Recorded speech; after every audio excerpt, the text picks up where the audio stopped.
Olá, estou aqui novamente para conversar um pouquinho com os pais, só que hoje eu vou falar do papel da família junto à escola. Essa via de mão dupla que é a escola e a família, família e a escola. Essa parceria.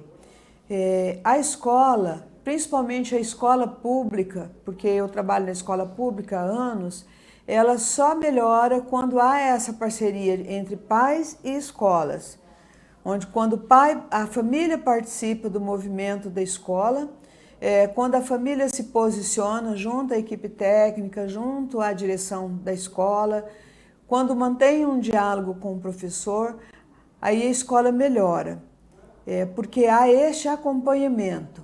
Não é? Ah, mas a escola já é boa. Sim, a escola já é boa, a escola já faz um bom trabalho. Agora imagina com essa participação da família. E agora, no mês de abril, a gente eleva um pouquinho essa participação da família por ser o mês dedicado à família. E o que seríamos nós sem a família? Não é? Nada. Uma vida solitária, muito triste, muito sem sentido. A escola também é uma família, porque ali nós temos o alunado, nós temos os professores, os servidores, os coordenadores, os diretores, todos aqueles que compõem e que fazem a educação dentro da escola. E cada um tem o seu papel muito importante na unidade escolar. O que faz com que a gente diga que a escola também é uma família e o aluno faz parte dessa família, embora ele tenha a família dele lá fora. E essa família dele lá fora não pode entrar em contradição com a escola. Não é? A escola participa da formação, do ensinar e a família do educar. Então, um complementa o outro, como eu já disse na live, na minha gravação passada. Um sempre complementa o outro. Então, o papel da família, acompanhando os seus filhos na escola, dialogando com a escola, com os atores que fazem educação dentro da escola, certamente essa criança, esse adolescente vai ter uma vida educacional muito mais exitosa. E a família também tem que ter a autoconsciência de conhecer cada pessoa dentro da escola. Não é? Eu tenho que conhecer o professor, ou os professores, eu tenho que conhecer a direção. Muitas das vezes os pais só vão na escola no ato da matrícula e na hora de pegar o resultado final do seu filho. Ele é muito ausente da escola. E esse compromisso da família, e não é só da mãe.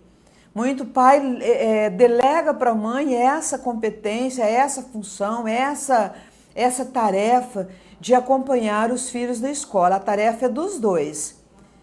Às vezes a gente passa o ano na escola e a gente não conhece essa dupla de responsável pela escola, o pai e a mãe e o pai, ou quem é responsável por esse aluno que está matriculado na unidade escolar. Então a tarefa não é só da mãe, a tarefa é dos dois. Gerenciar também o estresse que muitas das vezes acontece. Não é? Hoje a família está muito dentro de casa acompanhando os seus filhos e tem que acompanhar mesmo. Tem que saber qual é a tarefa que foi encaminhada, o que foi tratado na aula aquele dia, quais as dificuldades que os filhos tiveram no enfrentamento dessas atividades, o que é que está sendo mais difícil para ele neste momento, porque para o aluno também não é fácil ficar na frente de uma aula online, seja ela pelo Face, pelo WhatsApp ou por qualquer outra ferramenta que esteja sendo oferecida hoje. É cansativo para o professor e é cansativo também para o aluno. Então a gente precisa ter essa compreensão. Eu tenho dito muito para não apertar muito o parafuso, porque quando a gente aperta muito um parafuso, o que é que acontece com o parafuso?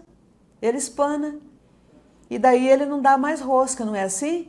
Então, se nós apertarmos muito neste momento a escola, se nós apertarmos muito o nosso filho na escola, vai espanar.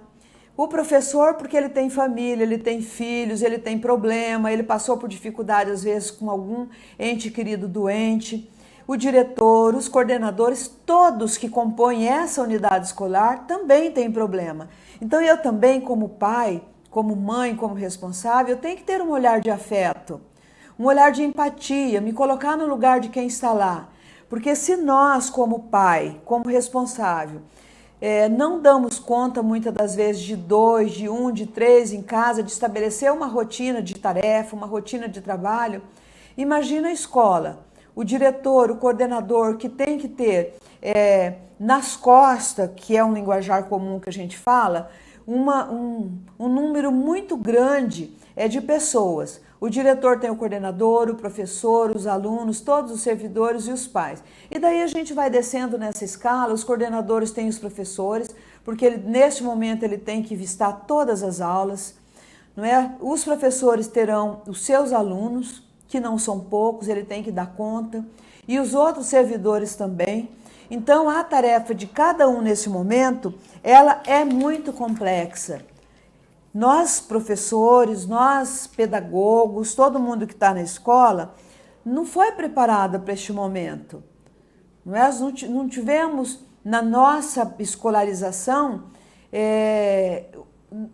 que no futuro nós teríamos uma pandemia e que nós teríamos que trabalhar de longe. E daí os nossos afetos seriam comprometidos, porque nós, professores, trabalhamos com afetividade. Nós conhecemos o aluno pelo seu olhar, pelo seu comportamento. Nós conhecemos os nossos colegas dessa forma também e hoje nós estamos distantes. Então, isso para nós é muito dolorido, muito sofrido trabalharmos à distância. Nós não aprendemos isso. Então, nós precisamos também da compreensão da família. Ah, professora, mas a senhora está dizendo que a gente não tem que cobrar da escola? Claro que não. Quando eu acompanho, quando eu mostro que eu estou acompanhando, que eu estou atenta às atividades, é uma forma de participação e também de cobrança, não é? E daí eu tenho que acompanhar o meu filho também, todos os dias. Daí eu falo muito da questão desse isolamento que a gente está, e é um isolamento que a gente tem que extrair dele coisas boas. Eu não posso ficar pensando só no ruim. Esse isolamento nos trouxe o quê? Lições. Uma das lições é conviver mais com as pessoas da nossa família, dar atenção maior para as pessoas da família. Mas eu não tive escolarização, eu não estudei, eu não tenho competência, habilidade para fazer isso. Tem sim, todos nós temos. Nós podemos sentar com os nossos filhos, ouvi-los, nós podemos contar uma história, nós podemos perguntar como é que foi o dia.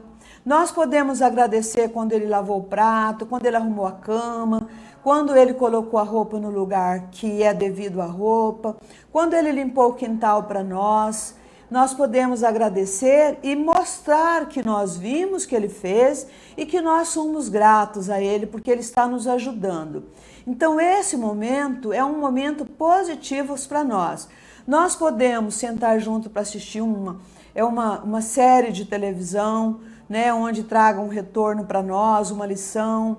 Nós podemos ouvir um programa de rádio, nós podemos também lermos uma história ou pedir para que ele leia uma história para nós, uma curta história, mas é um processo de aprendizagem. Eu não posso chegar hoje na minha casa e falar assim, hoje nós vamos assistir uma série, vamos contar uma história e vamos fazer todos os deveres de casa juntos. Não, isso são tarefas que nós nunca fizemos juntos e que nós vamos precisar ter uma prática, um exercício para começarmos então a estabelecer essa rotina em casa, o que é muito bacana, é muito legal a gente ter essas práticas.